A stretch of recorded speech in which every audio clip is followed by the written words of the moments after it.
I've tested hundreds of viral TikTok recipes over the years, and I've watched the internet turn the most random foods into overnight obsessions. Wow. One day everyone's whipping coffee by hand. The next we're stuffing cookies inside desserts that were already desserts. And then people were selling out blocks of cheese at the grocery stores. But then something weird happens. We all just stopped making them. Which got me wondering, were these foods forgotten because they deserved to be? Was it just during that trauma era?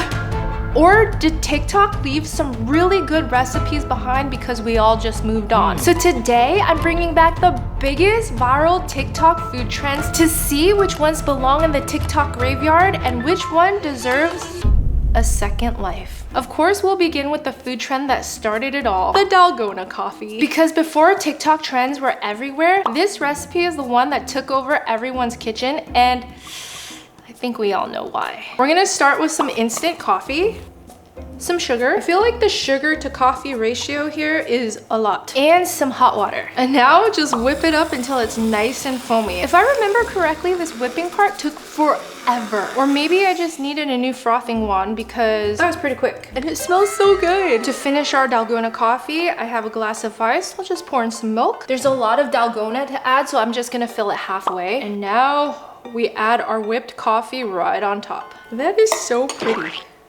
Let's give this a good stir. And let's see if this brings me back to 2020, before some of you guys were even born. That is so good. Why did we all just collectively stop making this? So now I'm really curious. Some TikTok foods disappeared because they deserved it, but maybe some of them, like this Dalgona, ended up in the TikTok graveyard way too soon. So I'm gonna be putting every trend that I test today into two categories. Bring it back, TikTok forgot about this and it didn't deserve it, or the TikTok graveyard where some should just be forgotten. And at the end, I'm choosing one forgotten food trend to bring back and see if I can make it go viral again on TikTok. But Dalgona definitely deserves a comeback, maybe without the trauma this time. I must admit, I was a little bit of a hater when this baked feta pasta came out. There was something about it that was kind of disgusting looking. Maybe it's how everything just got smashed together, or how you just bake a whole block of cheese and somehow that's supposed to be good. Kind of reminded me of baby food, not gonna lie. But I did have a 20-month-old at the time, so maybe that's why. But today's the day that I'm finally gonna try this recipe. It looks pretty easy. She starts by adding a whole pint of cherry tomatoes, and then she drizzles on a little bit of olive oil. Now we gotta move everything to the side.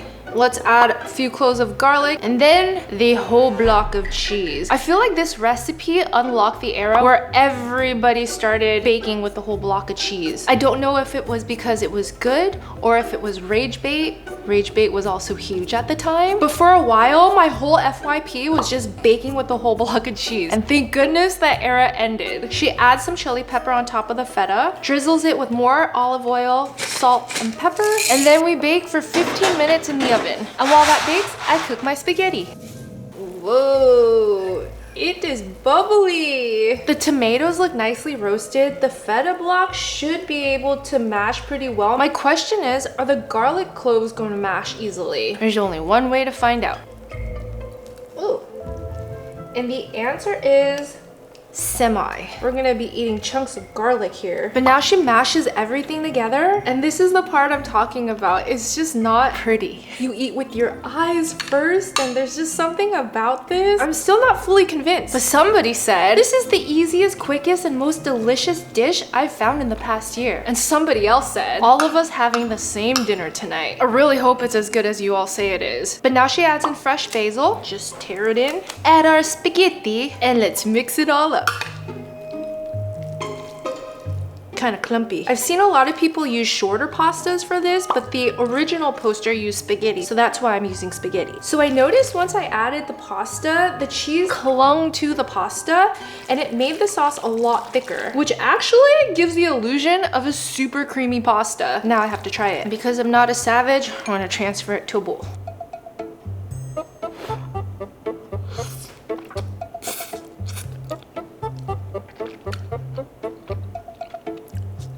I can admit that I was wrong for being a hater. This actually is pretty good. The tomato pretty much melted into the feta, so you get a little bit of sweetness and salty tanginess from the feta. You have to like feta cheese though, because if you don't, this is gonna be a super strong dish for you. I like that it didn't take too much effort. The look, I'm still not sold on. But maybe TikTok kills a good idea because the internet overdoes them. And tell me the truth, is anybody actually still making this dish? I think baked feta pasta had its moment and it can stay in the past. You all know I love a good chocolate chip cookie. I make a pretty mean one. And I also love a good croissant. But stuffing a cookie inside a croissant might be taking things a little too far. But here we have the birth of the crookie. So I guess let's start by making our cookie. Number one rule for your cookie, you must always start with some brown butter. Mix in both sugars, white and brown. Then I'll just add an egg until it gets lava-like.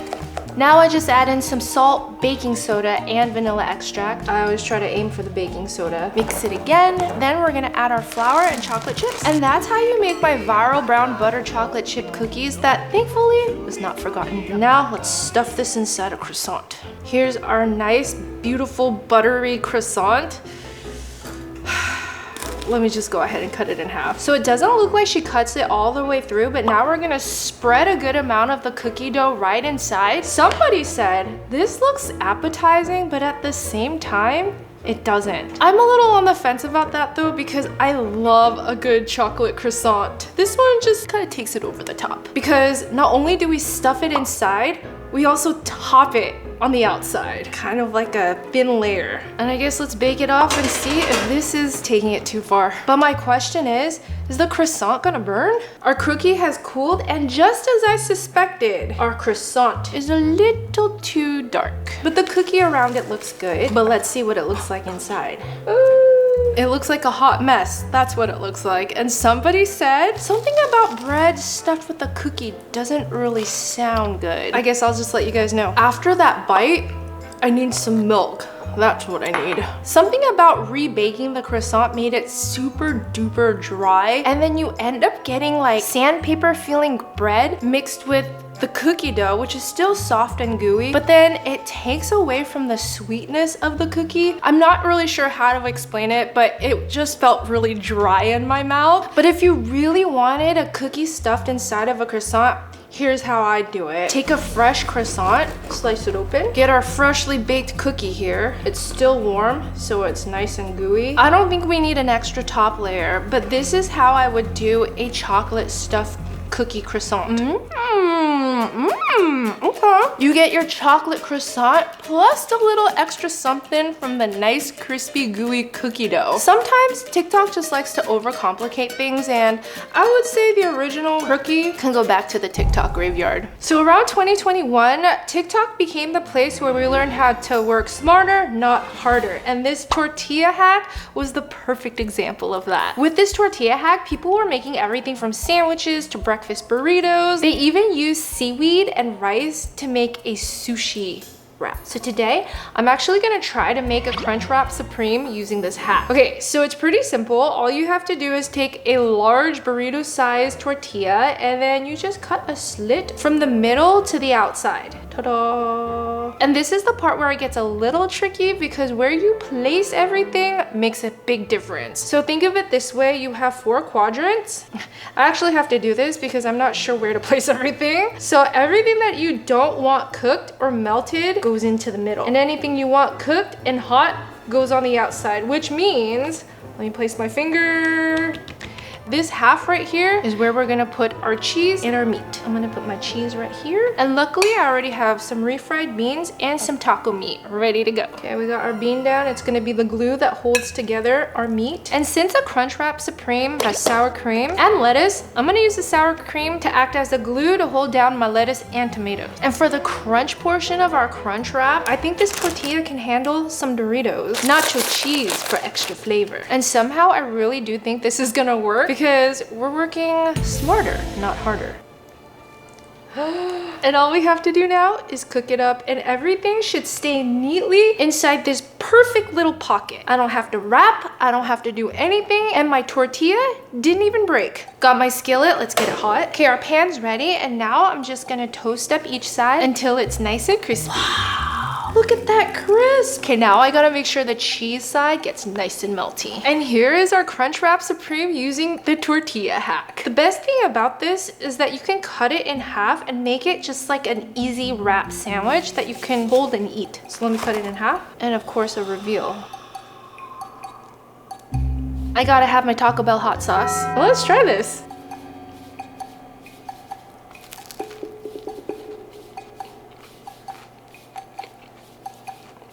I honestly don't know why I didn't think of this sooner, because the meat and the beans are nice and warm, the cheese is melted, but because we folded it in a very strategic way, the lettuce is still crunchy and not wilted. The Doritos layer gave it a nice crunch, and everything just works so well. This is so much easier to build than the actual Crunchwrap Supreme, which I have tried before. Now I get why people are making dessert sandwiches, breakfast burritos, anything they can think of that goes into a tortilla like this. And to be honest, I think we need to bring this hack back, so this one deserves a second life. Today, I'm gonna be having you try some Nature's cereal. And this low-key reminds me of, it's 3 a.m. and I'm severely dehydrated.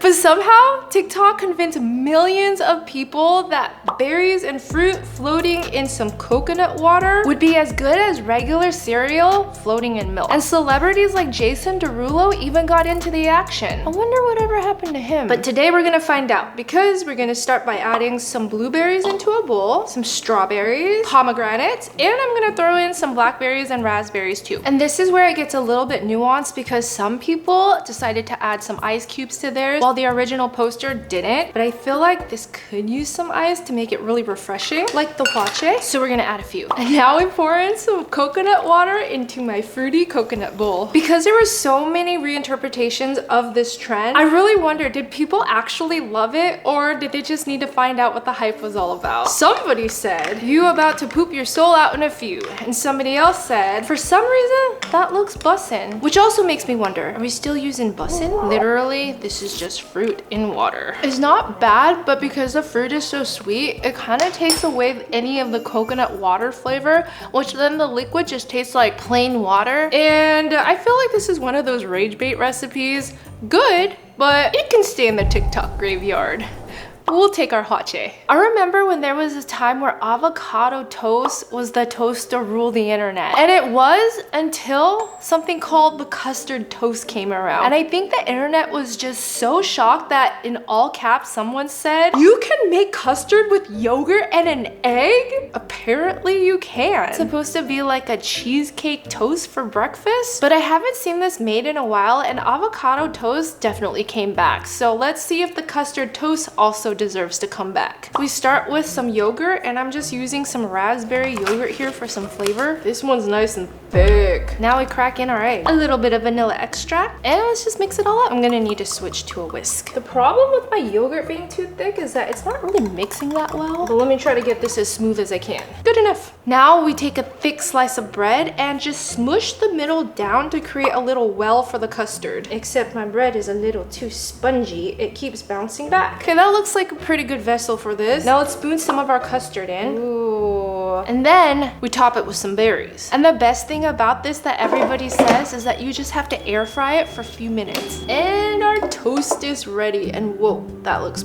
pretty good. But we're not done yet, because now I have to drizzle it with some honey. Let's cut it open to see the center.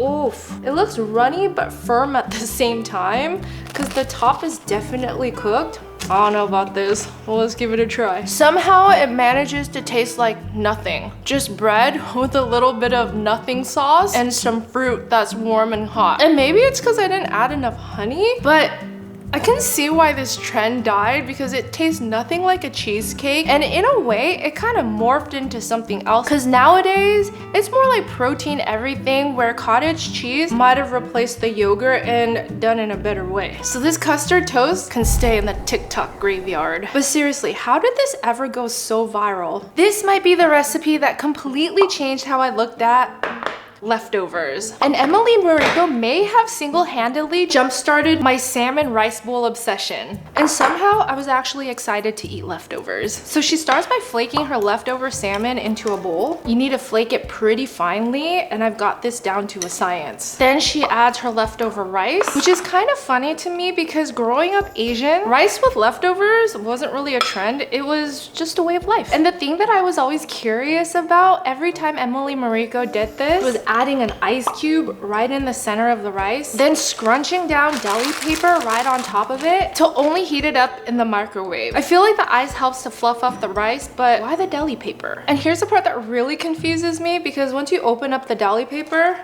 the ice cube is still not melted. So what did you actually do? But now she seasons it with some soy sauce, sriracha, and Kewpie mayo. And over the years, I've actually modified this dish to my own preference, which means I'm gonna add a little bit of whatever I have left of this sesame seed oil. Trust me on this, it makes it so much better. Now we mash it up like a fluffy fried rice. And then to finish off our rice bowl, we need to cut some avocado, an otherwise perfect avocado, a little side of kimchi, and a pack of seaweed. And then we feast, but she builds it in a very interesting way. We need a piece of avocado, kimchi, adds the seaweed right on top, and then she gathers it into what I think is the perfect bite. I don't know. It's been years since I've even seen Emily Mariko herself make this dish, but every time I have this, it still hits, and it's just so comforting, delicious. I will never say no to a salmon rice bowl. But I think that's why this particular dish stuck with me so much, is that Emily Mariko didn't invent something new. She just brought back old memories from our childhood that we kind of forgot about. So I'm gonna say the salmon rice bowl deserves a second life. So somewhere along the way, people must have gotten sick of cheese on a charcuterie board because somebody invented a butter board. Yes, it's basically butter spread on a board topped with things, and it might just be one of the most crazy TikTok inventions I've ever seen. But here we are. So she starts by spreading some good butter on the board, and I'm using premium French butter here, because if we're gonna go this crazy, might as well make it taste good. And I guess just make like Picasso and paint it on. Look, it's warm out. I can already see the butter kind of melting.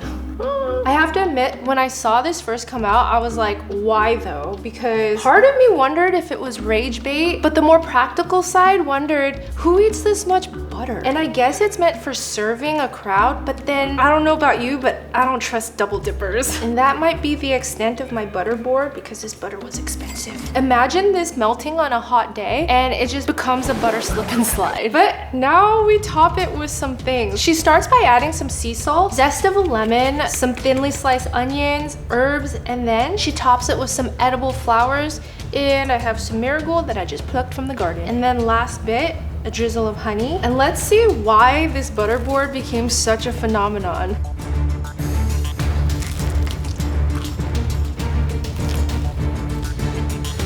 To a certain degree, I get this. Who doesn't love bread and butter? But I still don't really get it, because at this point, with all the toppings, you might as well just make a sandwich.